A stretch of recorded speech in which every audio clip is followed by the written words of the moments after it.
Even when Castorice isn't part of your active team, you can still activate this ability. It works even when she's not on the team? Okay, so here, let me insert impressions here, okay? Okay, so like the idea that I don't think that just a revive. I can already see bosses who one-shot even with a venturing shield, but people will have multiple global passives. We'll see how easy the game is, because once you get them, you can't remove them. Yeah, so like, so that's the slippery slope thing. I get they're trying to do something new, but it gives way too much of a good buff in the end game. End game is real hard, or it's supposed to be hard. Yeah, like so there's like some nuance here, right? One is that like it does feel like it might cheapen end game, because like for like a Memory of Chaos floor 12, like floor 11, whatever, you're supposed to play well to the point where you're not dying. So like just the like and also because it's a global passive that you can't turn off, or that it's just there on your account forever, like it creates the worry that the devs might design enemies and encounters that push you to like pull that simply for the revive. Like again, like what one person said, which is that if they design a boss that like has some like mechanic where it just like one shots you no matter how much shield or whatever you have, then yeah, like that could be considered pushing the global revive, because it's like if you mess up on that boss mechanic, it's like zero forgiveness, you're just done, you know? And normally you would have to reset, but if you have the passive, you could just keep going. It's more about how will it impact future. I mean, if it isn't constant revive and only one revive, it's fine, because like it would just be like Genshin food, just give the character less HP when they get revived. Yeah, but you can't use food in Spiral Abyss or in the end game, right? Like you can't use those food revives. So because think about it this way, right? Like whenever like Assassin's Creed or these other single player games, remember when they started releasing like super bloated games, and then they would create a shop with like XP boosters in a single player game, and everyone is like, well, it's obvious that now you're just designing the game so that it's like a tedious grind so that people will go and buy your XP boosters, right? It's the same principle where it's like if they do something like that, they could design the game, right?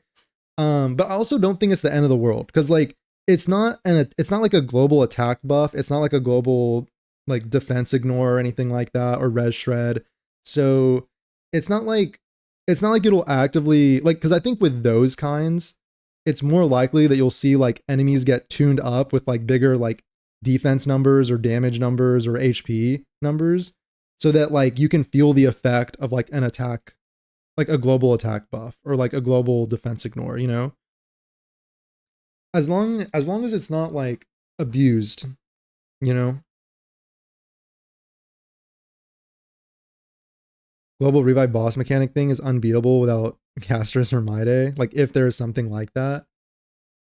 The big deal isn't a passive, but they're introducing such thing to the game.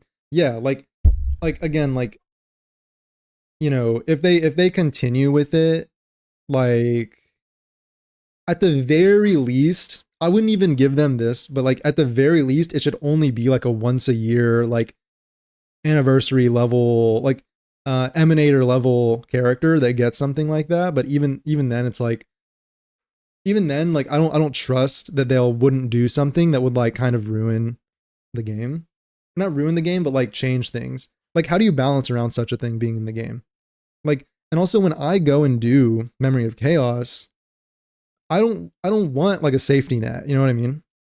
Like when I go and do Memory of Chaos floor 12, I want like the challenge. Like there should be like a healthy amount of challenge. Not that it's like impossible to do, but it should feel like challenging so that it then feels rewarding when you complete it. And it kind of ruins the fun because you're unkillable. The fun of a game is that you might lose if you play bad, and it inspires you to get better. Yeah, exactly. I think that's a good point. You stole the words. Yeah, sorry, I pre-watched. I came from the past. Yeah.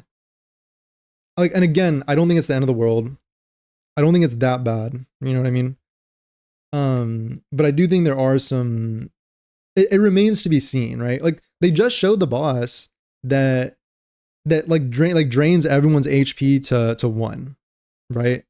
So like that, like having a global passive in such a situation that revives someone could like for fighting such a boss or an enemy could like create a lot of like like safety net that you wouldn't otherwise have. Like otherwise you would need like, I don't know, you would have to be like really, I don't know. And I like I'm probably gonna get Castorice. Like I've been excited for her for a while. She looks really cool. Like I like her a lot. But it is an interesting decision, to say the least. It's an interesting decision. Like they didn't need to do that at all. Like I would have pulled her even if she didn't have that. Especially if she didn't have that. It is a global debuff to the people who take her because losing fun is not fun. Yeah. I wish you could like turn it off, to be honest. Like again, well, the thing is, it's like if I die in like Memory of Chaos, I would just like reset. You know what I mean? Like I would just reset. You know? I don't know. It's interesting. It's interesting. Like there's certainly like most of the times when I have to reset Memory of Chaos, it's because like one character died. It's not because like multiple characters are dying. It's like one character took too much damage and died, and then I guess they get rezzed, and then I'm back. You know, but I don't know.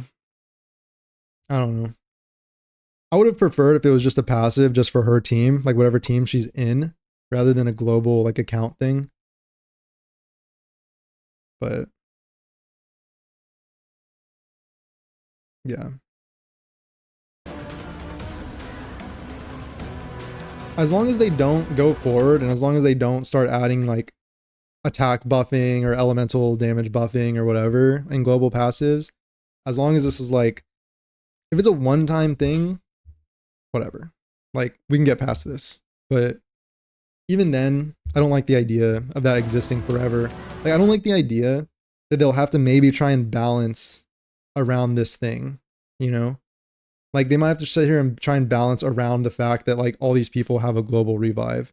That is to me what I don't like. 乔贝老师，我就开门见山啊。那我问你，纳克夏还能活多久？这个啊，让我想想。依瑟西斯所言，他的意识至多在生。 Pretty sure it was a one-time thing. They just give her for free, but they 这 don't. 么短？ Yeah, I mean, for a character like Castorice, they wouldn't give for free. I mean, it would just be like they've been hyping her up in the story for too long. Like she's been too hyped up. She's obviously like a favorite, you know, like with her design and her like character, and she has a scythe, so like anything any character with a scythe is just like a huge paycheck. I don't know. 比如说，他一直在研究的炼金术，高深莫测，还主张人神同源，那简直是不可理喻。纳克夏毕生所求，便是通过炼金术探究生命乃至世界的本质构成，也就是所谓的我们究竟为何物这样一个问题。这一次，瑟西斯的火种和他融合，不仅给他创造了大好的机会，也给他启发了一条前所未有的思路。不过，理性泰坦的试炼竟然是科研。 Even if she didn't do as much damage, that passive alone sells her, so it was their choice to make her this good. Yeah. I mean, she's probably gonna. Well, I will say this. Like, for my like impressions or whatever, I definitely don't. Like, I wouldn't encourage if I was talking to someone and they're free to play light spender and they like don't really like Castorice or her gameplay and don't really want her. I wouldn't tell them that like, because of that global passive revive, I wouldn't tell them that they should go and pull her just for that, right? Like I would say just stick to your pull plans of like pulling like the characters you want, like you kind of know who's coming in the future. If Castorice like wasn't on your radar before, I wouldn't say this should pressure you to go and pull her, you know? Like I think you'll be perfectly fine. And in fact, like I don't even want the global revive. Like I don't even think that sounds cool because again, like kind of cheapens the idea of like the end game. Like I think that is the one. Okay, again, this is another point for me is that like the one area of end game that has been consistently fun for me is the survival aspect of like you have to kind of strategize like, do I need to heal here or do I need to save a skill point for damage? Like as opposed to what's been happening in endgame where it's like the HP pools are shooting up and it's just like, did I pull a more recent DPS that has higher scaling numbers, right? At least like that strategy of like, do I heal or do I prep for more damage? Like at least that has remained consistent in endgame. But like now that that is at risk with a global revive passive. You know what I mean? Like, I don't think it was necessary at all. Like, that's where a lot of my enjoyment from the end game came. So that's another kind of, I don't know. 质又是什么？这些问题，我相信 That's also somehow good because you don't have to actually play her if you don't like her. That's purely a money grab. 不仅如此，他还会为众人揭晓出 Yeah, well, so in what? So why do you? What makes you think it's like? What do you mean by like money grab? What is that? What do you mean by that? 既然纳克夏是不信 Like you think it's like a? 为什么他还会愿意参与理性试炼呢？ But you think it's like trying to pressure, basically trying to pressure people to pull just for the passive? 取而代之，那并非天方夜谭。纳克夏把试炼还有泰坦附在他身上的这个特殊状态当成了一生难遇的一次。Like in terms of money grab, like yes, like they add the global passive on there to try and make her more of an appealing pull, but you know, like I was saying, like I think it's just important that we tell people like this shouldn't pressure this actually in reality I don't think it should pressure you to pull her, right? I mean, again, like they could create a boss that has like an unfair like insta kill mechanic to one like a single character, and then it's like, oh, I wish I had like Castorice's global revive, you know what I mean? But yeah, I don't know. 好的倾听者，那比方说呢，上台做分享之前想找个陪练顺词儿，他就非常合适。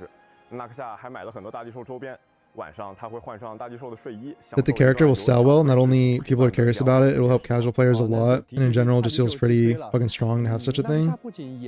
Yeah, yeah. I mean, I don't think. I don't think there's any. Yeah, I mean, what you said is right, but I don't know if I'd go personally as far to say it's like a money grab.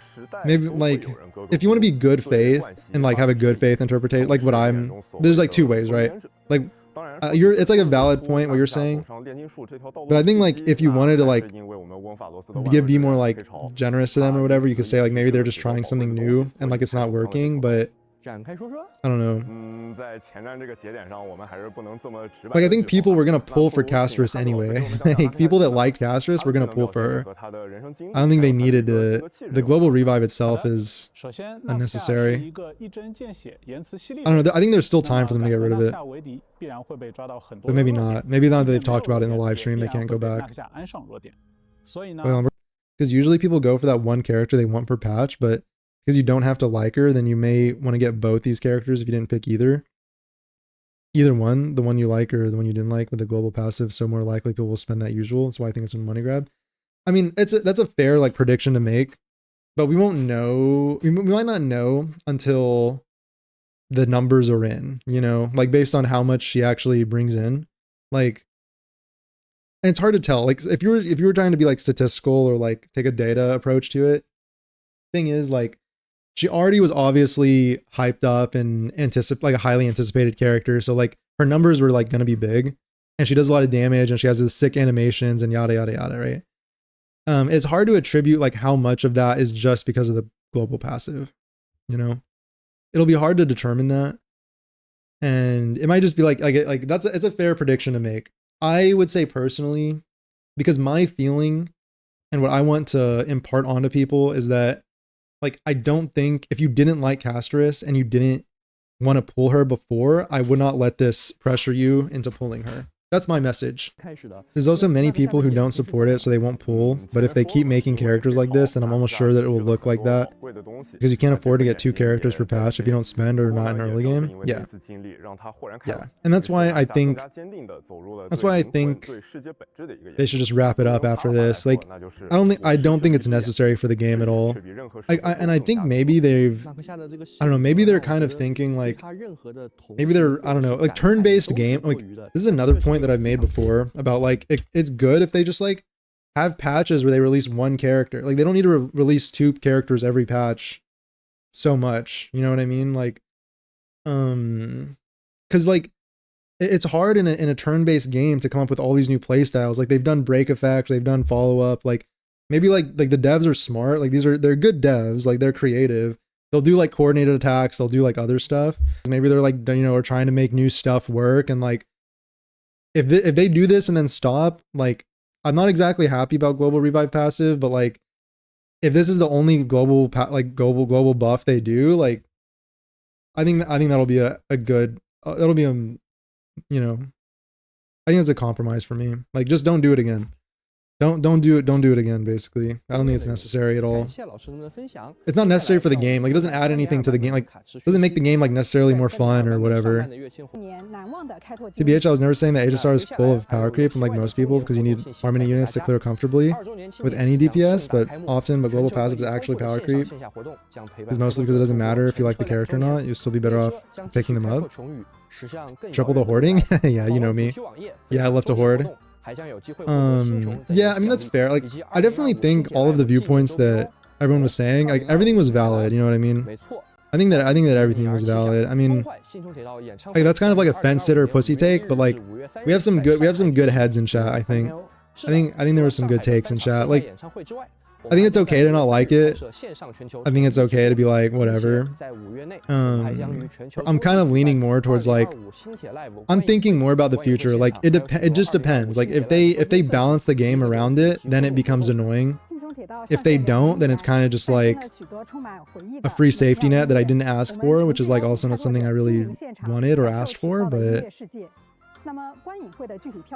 yeah, it could be considered power creep, but I mean, to me, what I don't like power creep the most, like the way the power creep is the most boring is when it's just like buffing HP numbers and then like now like your DPS are doing bigger numbers and it's just kind of like artificial whatever. But in some power creep I think is necessary. It's like to come up with new ideas and try new things, but in this case it might have, you know. Show chat replay. This is L global passive. Wait, okay. Wait, what the fuck are these comments? Kuro's slaves barking? Wait, what is that?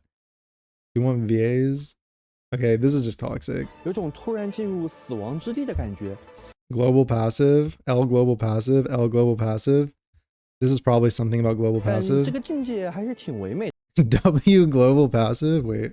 Instigators? Remove global passive, remove global revive. Trash. What the fuck is a global passive? L bigot. Okay, that's toxic. What is global passive? She's too OP to be playable. Here it comes, global passive.